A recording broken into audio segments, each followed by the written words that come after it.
de gente y empiezo, ¿sí? Yo al principio pensé que cuando yo ponía a admitir todo, todos estaban admitidos, pero evidentemente tengo que admitir así como de a poco.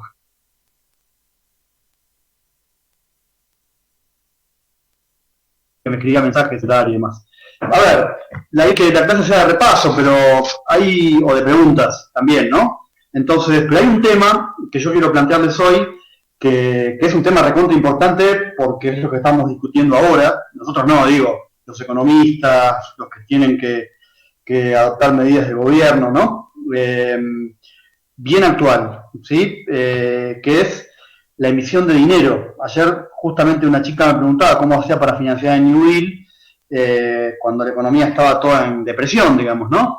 Entonces los estados pueden emitir dinero, sobre todo después de la crisis del 30, y ahora están haciéndolo en cantidades gigantescas, ¿no? Todos los estados, inclusive el argentino, están pagando salarios a empresas, ¿sí? Están asistiendo a desempleados, y todo eso lo hacen emitiendo dinero. Tenemos montones de billetes de 1000 nuevitos, ¿sí? Bueno, esto se hace siempre, pero se hace mucho más después de la crisis del 30.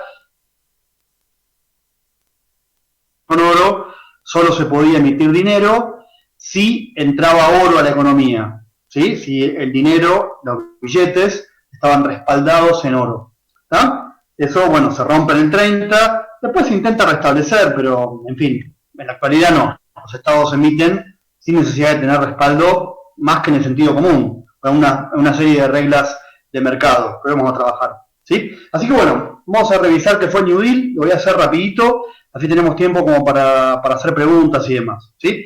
Bien, yo les comentaba, es una New Deal, es nuevo trato, es una típica pregunta de examen, ¿no? Explique las características del New Deal, y eso se pregunta en cualquier curso de historia económica de cualquier lugar del mundo. En eso somos iguales, digamos, ¿no? Como es un conjunto de medidas que se adoptan en Estados Unidos es la economía más importante ya desde 1900 hasta la actualidad, bueno, es recontra importante. Yo les decía, es un conjunto de medidas de intervención del Estado en la economía, ¿tá? Los estados siempre intervienen en la economía, hasta cuando no intervienen. Cuando no intervienen, de una manera intervienen no interviniendo, bajando impuestos, por ejemplo, o dejando que el mercado funcione. Ahora, la novedad es que desde la crisis del 30, la intervención es mucho mayor, ¿sí? El New Deal implica esto, una intervención mayor del Estado norteamericano en la economía. No es un plan económico, es un conjunto de medidas que fueron tomadas al tuntum, como ahora. Nadie sabía bien qué onda, nadie sabía, la gente que vivía en 1930, no sabía que era la crisis del 30. ¿Se entiende, no? Algunos sí se empezaron a imaginar como Keynes, pero el grueso de los mortales, como nosotros, están muy ocupados, entonces no sabían que su tiempo sería estudiado en cursos de historia económica. Así como los que nos estudian a nosotros, vamos a hacer un objeto de estudio. Va a decir, pobre gente esa que vivía en 2020 durante la pandemia del coronavirus, digamos, ¿no? Esperemos que haya gente que pueda estudiar eso, pero bueno, que decir, nosotros no sabemos qué va a pasar, no tenemos idea si la educación va a ser a distancia para siempre, se entiende, digamos, ¿no? No sabemos. Entonces, las medidas del New Deal, así como las de ahora, no son parte de un plan, sino que fueron como parches para ver cómo se salía de la gran depresión, ¿sí? Entonces son medidas, son leyes, muchas de ellas, casi todas son leyes que fueron adaptándose de a poquito, entre 1933 y 1939, ¿sí? Hubo dos New Deals y adaptaron todo ese periodo. New Deal significa nuevo trato, ¿sí? Es como la nueva política económica. Y otra cosa que ustedes saben también es que el problema era la depresión económica, ¿tá? Crisis de la bolsa, crisis de los bancos, crisis de las empresas. Todo eso uno puede decir, bueno, bancos, bolsa, empresas, yo no tengo nada que ver. El tema es que sí tenemos que ver, porque cuando la bolsa cae mucho, cuando los bancos colapsan, cuando las empresas tienen problemas, echan trabajadores. Casi siempre las personas que pagan el costo de las crisis son los trabajadores, los que trabajamos a cambio de un salario, ¿sí? Y montones de trabajadores son echados durante la crisis del 30, ¿sí? Dijimos, la tasa de desempleo llega al 25% en Estados Unidos, ¿sí? Estamos ahora haciendo apuestas entre, a ver a cuánto va a llegar ahora, pero bueno, la tasa de desempleo de la Argentina, por ejemplo, ahora es del 9, ¿sí? Está entre 8 y 9 y a veces nos da miedo, imagínense el 25%. Entonces, la crisis del 30 tiene esta dinámica, ¿no? Como hay gente en la calle, esa gente en la calle que antes tenía un salario y ahora no consume, como no consume, las empresas venden menos, como las empresas venden menos, echan gente, hay más desempleo, menos consumo. Los trabajadores, que aún conservan el trabajo, tienen miedo a ser echados. Entonces, ¿qué hacen? Aceptan salarios menores. Los empresarios aprovechan y bajan los salarios. Ahora se discutió un montón, yo escuchaba en la Radio Mitre, están discutiendo que hay que bajar los salarios de los empleados públicos. O de nosotros, yo soy un empleado público. Yo digo, momento, yo estoy trabajando. Pero dicen, como no se va a poder pagar. Y no, siempre se quieren bajar salarios. Para colocar un impuesto a los más ricos hay que hacer un montón de leyes, pero para bajar salarios, bueno, entonces, como caen los salarios de los trabajadores consumen menos, y esa es la dinámica del ciclo recesivo, ¿sí? Cae el consumo, las empresas venden menos, o sea que hay una cosa rarísima, no es que no hay producción, las automotrices, la industria tiene montones de productos, pero no pueden venderlos ni en el mercado interno, porque los salarios están cayendo, ni en el mercado externo. ¿Por qué? Porque los salarios del resto del mundo también caen, ¿sí? Así que es una crisis en la que el problema no es la producción, el problema es el consumo, ¿sí? La demanda, como se dice así en la jerga económica. Entonces, el New Deal busca hacer frente a esto, ¿sí? Es un conjunto de medidas de intervención del Estado, hay montones, nosotros nos reducimos a lo básico, que buscan reactivar el consumo, reactivar la demanda, ¿sí? Inyectar dinero en el mercado, en los consumidores, de modo que los consumidores compren productos, ¿está? Entonces, ¿se acuerdan? Mecanismo de ayuda a los desempleados, que los desempleados cobren un ingreso, aunque sea muy bajito, aunque no trabajen, ¿sí? ¿Para qué? Para que hagan las compras. El capitalismo funciona así, funciona si hay un mercado y esas personas hacen las compras, ¿sí? Uno dirá, pero no trabajan, hay que trabajar más. No hay que trabajar más, porque ya hay productos. Lo que hay que hacer es consumir más. Entonces, el Estado subsidia el consumo de los desempleados. Después se llama seguro de desempleo, eso, más adelante, digamos, ¿no? Aquellas personas que se quedan sin trabajo cobran un seguro, un subsidio, para que puedan hacer las compras. Yo les decía, acá hay razones humanitarias, que la gente no se muera de hambre, pero sobre todo hay razones económicas, ¿sí? Detrás de este esquema se busca que la población haga las compras, que la plata de la población vaya a las empresas y que las empresas entonces vendan, ¿sí? Y como venden, bueno, el stock acumulado se empieza a liberar y luego pueden producir más. Y como pueden producir más, luego toman trabajadores que a su vez cobran un salario, ¿se entiende, no? Segundo, empleo público, ¿no? Montones y montones de mecanismos para, por ejemplo, emplear trabajadores, generalmente jóvenes, para cuidar parques nacionales, ¿no? Que no sea ninguna falta hacerlo, pero no importa, la idea es cobrar un salario y hagan las compras, digamos, ¿no? O, en tercer lugar, la obra pública, ¿sí? Montones y montones de obras, sobre todo en el sur de Estados Unidos, ¿no? De modo que el Estado acá lo que hace es más indirecto, el Estado contrata a una empresa para que construya una represa, una universidad o lo que sea, la empresa toma trabajadores y a su vez contrata a otros empresarios que le dan lo mismo, tratar de reactivar el consumo, ¿no? Habíamos dicho también, en cuarto lugar, que el New Deal tenía una política favorable a los sindicatos. En Estados Unidos los empresarios eran muy contrarios a que los obreros se sindicalizasen. Los obreros que se sindicalizaban eran echados. Ahora es completamente legal sindicalizarse y de esa manera tener reclamos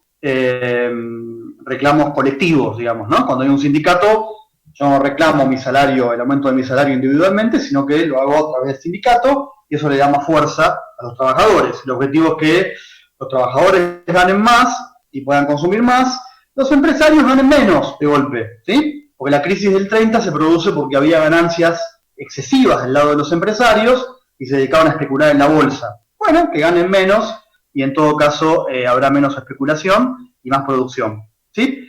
Y además de eso, el New Deal implicaba medidas de intervención en la economía, ¿no? Intervención en precios y salarios.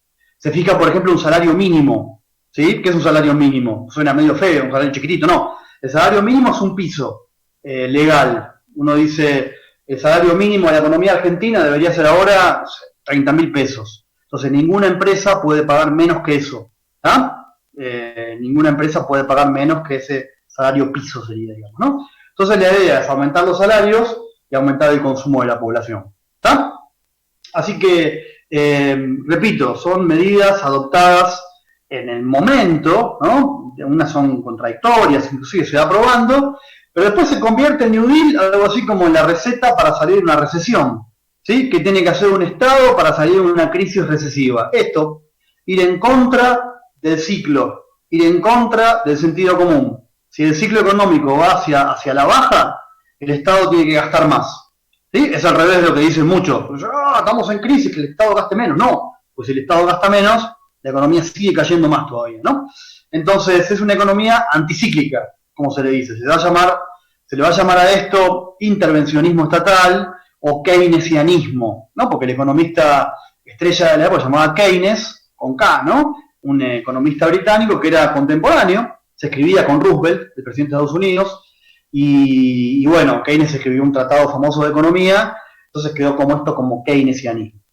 La pregunta que me hacía una chica ayer era, ¿cómo se financia todo esto? ¿Cómo haces para, en medio de una crisis, dar seguros de desempleo, crear empleo público, ¿qué más?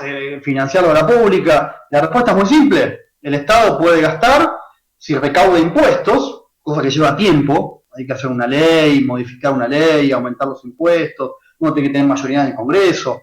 O se hace de una manera mucho más simple, fabricar dinero, fabricar billetes. ¿Sí? El Estado fabrica billetes y los vuelca al mercado. ¿Se puede hacer eso? Sí, se puede. De hecho, está haciendo ahora de una manera brutal. No se puede hacer eternamente y de manera excesiva, si uno dice, ¿no? Porque si no, hubiéramos encontrado la solución para todos los problemas. El Estado fabricaría billetes, nos daría a todos nosotros 1 millón de pesos por día y seríamos todos millonarios. ¿Sí? Es como se está haciendo ahora, ¿no, profe? Con el tema por ejemplo, de los bonos. ¿Qué bonos? Los bonos estos que se le están dando a la gente. Por ejemplo, el tema ahora que estamos... No bonos, claro. Plata. Claro, un bono es un papel. Sí. Plata. Sí, en todos lados. El plan económico, el plan de emisión monetaria mayor del mundo está en Estados Unidos, que es el país que más emite, por otra parte, ¿no? Está haciendo eso, fabricando dinero para que la población no muera de hambre o de lo que sea, para que se puedan pagar los salarios, si no, no se podrían pagar más salarios. Entonces, se puede hacer eso, y se hace eso generalmente en época de crisis, ¿no? No se puede hacer siempre, porque si no, repito, seríamos todos felices y todos millonarios inclusive, porque podríamos emitir millones para cada persona por día. Si hubiese una emisión monetaria ridículamente enorme, sería inútil. ¿Por qué? Porque habiendo tanto dinero emitido, el valor del dinero se pierde ese valor del dinero, ¿sí? Como hay tanto dinero comparado con los productos, ¿sí? El poder de compra del billete cae. A mí me das 1 millón de pesos por día, pero yo no soy millonario, porque con ese 1 millón de pesos me compro 2 naranjas, ¿sí? Entonces no se puede hacer una emisión eterna y absoluta. Pero sí en tiempos de crisis. Eso es lo que enseña el New Deal, ¿no? Inevitablemente, cuando hay mucha emisión de moneda, los precios suben después, digamos, ¿no? El tema es cuándo suben. Y el cálculo que hacen los economistas keynesianos, ¿no? Los que son favorables a este tipo de medidas, es que no suben automáticamente, sobre todo cuando hay mucha población pobre. ¿Ah? No se traslada la emisión monetaria a precios de manera automática, porque hay mucha gente pobre que no puede comprar. Entonces los precios no pueden subir tanto. ¿Sí? El comerciante sube el precio, pero no vende. Como no vende, tiene que bajar. ¿Sí? Entonces, el New Deal es una medida, o es un conjunto de medidas para hacer frente a crisis de demanda, no de oferta. Hay productos, no hay consumidores. ¿Qué hay que hacer? Hacer que la gente consuma. En principio, cuando la economía ya arranca, cuando el consumo se reactiva y cuando la economía arranca, la intervención del Estado debería ser menor. ¿Se entiende, no? La emisión monetaria debería ser menor. El nivel de emisión monetaria que tenemos ahora no puede seguir todo el año. Por eso la cuarentena va a acabar en algún momento, las empresas van a tener que trabajar y vender y pagar salarios ellas mismas, no el Estado. ¿Se entiende, no? Entonces, son medidas, repito, ajustadas ante una crisis de demanda. ¿Sí? Tuvimos muchas nosotros, la más grave que tuvimos hasta ahora es la de 2002. ¿Sí? Se salió con medidas parecidas a las del New Deal. Ahora, hay algunas medidas que el New Deal establece que no son temporarias, ¿sí? Que no son solo para salir de la crisis. Por ejemplo, se establece un sistema de jubilaciones en 1935, un sistema de seguridad social, como se le llama, ¿no? Entonces, un sistema de jubilaciones no es temporario, porque es todo un andamiaje que significa que los trabajadores empleados hagan un aporte, ¿sí? Y con ese aporte el Estado le paga a los jubilados. Antes no había eso, no había jubilación. O un sistema de ayuda a las personas que están discapacitadas o enfermas, un sistema de salud pública. Bueno, en Estados Unidos el sistema de jubilaciones viene con el New Deal. Y eso, repito, no es, ¿cómo decirlo?, temporario, es más permanente, un sistema que permanece en el tiempo hasta el día de hoy. ¿Sí? Así que, bueno, este fue el New Deal, es un tema importante, trabájenlo, pueden buscar más, el texto es muy breve, pueden buscar más allá del texto, hay mucho escrito, y bueno, es un tema que está candente porque está discutiendo si lo que tenemos es una crisis de oferta o una crisis de oferta y demanda, una crisis de demanda, entonces habría que aplicar medidas como las de New Deal, ¿sí? ¿Hasta cuándo se puede emitir? ¿Sí? ¿Hasta cuándo es bueno que el Estado intervenga y después ya no está tan bueno y es mejor que actúe el mercado? ¿Sí? Hay una discusión en esto casi eterna entre los economistas keynesianos, también llamados heterodoxos, ¿no?, contra los economistas liberales u ortodoxos, ¿sí? Los economistas ortodoxos o liberales dicen que todo tiene que ser regulado por el mercado, que la intervención del Estado siempre es mala y que el gasto público es malo y que los impuestos son malos, digamos, ¿no? Son partidarios de un Estado mínimo y que todo se regule según el mecanismo de mercado. En cambio, los economistas keynesianos no, son más favorables a cierta intervención del Estado en algunos mercados, por ahí no en todos, digamos, ¿no? Pero sí en algunos mercados. ¿Está? Así que, bueno, esto es con respecto al New Deal. Escucho preguntas, cuestiones, dudas, cosas que quieren que yo, ¿cómo decir?, repita, profundice. Digan, pueden abrir micrófonos, preguntar. Ayer nos quedamos sin tiempo por el tema de las preguntas, así que ahora tenemos un poquito más de tiempo. Sí, yo le quiero hacer una consulta. Sí. Porque no me quedó claro una pregunta del cuestionario 4, que dice, sí, ¿por qué muchos países optaron por abandonar el patrón oro durante la crisis? Buenísimo. Por lo mismo que decía recién, el patrón oro implicaba que los estados podían emitir billetes, fabricar billetes, si tenían respaldo en oro. ¿Sí? Como en la época de la convertibilidad en la Argentina, hace tiempo, en la década del 90. ¿Sí? Entonces, si a la economía argentina ingresaba, o a la economía quien fuera, ingresaba moneda dura, oro, ¿sí? O había oro en la economía argentina, entonces los bancos, no el Estado, podían emitir billetes. ¿Está? Entonces, el New Deal, Roosevelt que dice, hola, tengo que hacer frente a un enorme programa económico, si no puedo emitir billetes, ¿cómo hago para financiarlo? Entonces, muchos países salen del patrón oro y dicen, yo puedo emitir, lo que hace Roosevelt, puedo emitir sin ningún respaldo. Todo el mundo dice, no, va a ser un desastre. Y dice, ya es un desastre. No puede ser peor. Entonces, muchos países salen del patrón oro para poder emitir sin respaldo.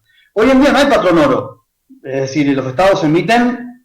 El estado que más emite, más allá de la pandemia, siempre es Estados Unidos. Es el país que más emisión tiene, porque tiene una gran ventaja. Puede emitir dólares, y los dólares se utilizan en toda la economía del mundo, quiere decir que no produce aumento de precios en Estados Unidos, una mayor emisión. ¿Sí? Los escucho. Gracias, profe. De nada. Profe, quería saber si puede profundizar más sobre el tema de la conferencia de Ottawa, porque en el texto yo no hay mucho y lo que busqué por internet no sé si está bien. No, seguro que está bien, pero dale, la conferencia de Ottawa es una reunión que se produce en Ottawa, obvio, la capital de Canadá, que participan ahí Gran Bretaña y las colonias británicas, ¿sí? Canadá, Australia, Nueva Zelanda, la India, ¿no? Es después de la crisis del 30, es 1932. Y lo que hace Gran Bretaña es que establecer que a partir de allí el libre comercio se da solo entre las colonias, entre Gran Bretaña con las colonias. O sea que Gran Bretaña dice, bueno, a partir de ahora tengo arancel cero entre las colonias. Quiere decir que un empresario de Canadá le puede vender a un empresario de Gran Bretaña sin pagar impuestos. Pero con el resto del mundo tengo impuestos. ¿Está? Esa es la conferencia de Ottawa. Quiere decir que Para nosotros, ¿qué va a ser importante? Que la Argentina, vamos a estudiar desde la clase que viene, Argentina le exportaba carne y cereales a Gran Bretaña. Bueno, Argentina se queda fuera del mercado británico. ¿Sí? Se forman áreas económicas, se ponen impuestos a los productos importados. ¿Para qué? Para que el consumo de la población de Gran Bretaña beneficie a empresarios británicos o de las colonias británicas. ¿Sí? Esa es la idea del proteccionismo, que el consumo se centre en productos locales, no en productos extranjeros. ¿Ah? Bueno, gracias. De nada. Profe, ahora que mencionó el tema de aranceles, yo tengo otra duda. Eso del motivo por el cual se generalizó la utilización de aranceles por los diferentes gobiernos del mundo es esto, ¿no? Para proteger el mercado interno. Los aranceles serían los impuestos a las importaciones y eso. Sí, los aranceles son impuestos. Es decir, siempre hay impuestos, pero eran muy chiquititos. Un producto extranjero entra por la aduana, ¿sí? La importación la hace un empresario, si estamos en la Argentina, ¿no? Un empresario argentino. Un empresario argentino compra afuera libros o lo que sea para venderlos adentro, ¿sí? Si el mercado, si el comercio es libre, el impuesto que el empresario argentino paga en la aduana para traer un producto afuera es muy chiquitito. En cambio, si hay proteccionismo, el arancel es mucho más grande. El impuesto, el producto por ahí entra igual. El empresario dice, bueno, voy a importar igual, porque lo voy a vender igual. Ahora, lo va a tener que vender más caro. ¿Sí? El empresario dice, bueno, compro igual, por eso los autos importados son más caros. ¿Se entiende, no? Los autos importados de afuera del Mercosur, los que vienen de Europa, tienen que pagar un 35% en la aduana. Entonces, pero hay gente que igual los compra. Dice, bueno, igual lo compro, aunque sea más caro. Ahora, la mayoría de la población no puede comprarlo, porque es carísimo. Entonces compra un producto nacional, fabricado en la Argentina. Siempre hubo proteccionismo. El país más proteccionismo de la historia del capitalismo es Estados Unidos, que ahora es recontra proteccionista, ¿no? Nunca el proteccionismo es con todos los productos, no, es algunos productos que se quiere proteger, pero y depende de la época. Ahora, después del 30, la economía se vuelve muy proteccionista, claramente, ¿no? Porque la idea es que el Estado favorece al empresario local. Ahora, perjudica al exportador el proteccionismo. ¿Por qué? Porque si yo le coloco un impuesto a un producto importado, ese país va a tomar un impuesto en contra de mis productos. O sea que el proteccionismo tiene, como todo en la economía, es gris. Cosas buenas y malas. Favorece el empleo local y favorece al empresario local. Perjudica la exportación, porque va a haber menos comercio de exportación. ¿Sí? Y en alguna medida también perjudica el consumo local. ¿Por qué? Porque cuando yo voy a hacer las compras, cuando hay proteccionismo, me veo obligado a elegir el producto argentino y el producto extranjero vale mucho más. ¿Se entiende, no? Entonces por ahí el producto argentino es malo y más caro. Por ahí no, depende, ¿no? Y cuando hay más competencia, a veces los productos tienden a bajar. ¿Sí? Así que son medidas, depende, como siempre, ¿no? En principio, cuando una economía crece, no debería ser muy proteccionista en todos los ámbitos. En algunos sí, otros no. Y tendría que buscar exportar. Entonces, cuando uno quiere exportar, no puede decir, le vendo al mundo, pero no quiero que nadie me venda a mí. No funciona.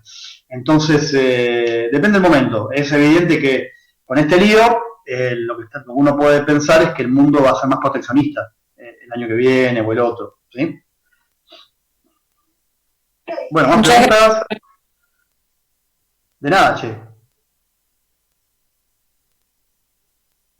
Escucho. ¿Estoy ahí todavía? Sí, todavía. Porque hice lío, toqué algo y no veo bien qué pasó. Sí, profe, se escucha, está bien. ¿Me escuchan? Yo no me veo, pero no importa. Bueno, ¿preguntan? ¿Quieren preguntar?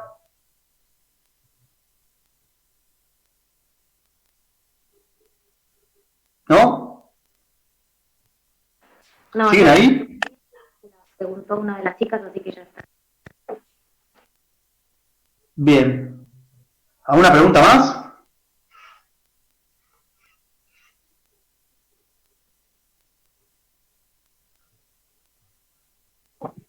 Ahí yo vi que alguien había abierto el micrófono, pero no se escuchó lo que dijo. Bueno, pueden repetir. Yo veo todos los micrófonos cerrados, menos el mío. ¿Alguien quiere preguntar algo? Bueno, jóvenes, nos vemos entonces. Seguramente van a tener clase el jueves sobre la economía argentina. Empezamos ya con el modelo exportador. Es un texto de Rapoport, ¿sí? Es un poquito más, ¿cómo decirlo?, profundo, ¿sí? Hasta ahora estuvimos trabajando textos bastante generales, ¿no? Va a requerir más lectura, ¿sí? Igual vamos a dedicarle por ahí varias clases, así que tranquilos, no desesperen. Pero empezaremos el jueves con, ¿cómo se llama?, con Federico, con el modelo del exportador, y sigo yo el lunes con lo mismo, ¿sí? Así que bueno, le mando un abrazo. Sí, ¿alguien quiere preguntar algo? No escucho bien. Hay una chica, Bárbara, preguntas y en los textos puede ser que no esté el 100% de las preguntas del cuestionario. Que en los textos no estén... No entiendo. Que no esté Dice que el cuestionario. Escucho muy entrecortado la pregunta. Que si puede ser que no esté el 100% de las preguntas de los cuestionarios. A ver, en el Classroom están todos los cuestionarios. Si hay temas dentro del texto que no estén en las preguntas, puede ser. Sí, puede ser. O sea, hagan el cuestionario y respondan las preguntas. Eso va a pasar sobre todo en el texto de Argentina. Porque el texto de Argentina va a ser mucho más largo, entonces las preguntas no van a poder cubrir todos los puntos. Ahora, el grueso está, o sea, no se preocupen. Igual lean el texto completo, por supuesto, ¿no? Son cortitos hasta ahora. Ahora va a ser más largo el que viene. profe, ahí pusieron ahí que, o sea, hay preguntas en el texto, hay preguntas que en el texto no encuentran las respuestas. Ah, era mucho más obvia la pregunta que ustedes me hacían que la que yo... Puede ser. Era eso, básicamente, profe. Claro, que bien, ustedes tienen sentido común, yo no, es buenísimo eso. Alguien tiene sentido común acá y no soy yo. Puede ser, pueden preguntarlas igual, búsquenlas en todo caso, busquen qué preguntas más, puede ser que no aparezcan, sí, es posible. En todo caso, si quieren, pregúntenme esas cuestiones y si puedo respondo, ¿sí? Pero puede ser que haya un desfasaje. Me defiendo, ahora sí yo. Así hizo la facultad y las hizo rápido. Quiere decir, había que empezar cuando empezamos, digamos, ¿no? Hicieron las preguntas, las mandaron a todos nosotros. Puede ser que haya un desfasaje, sí.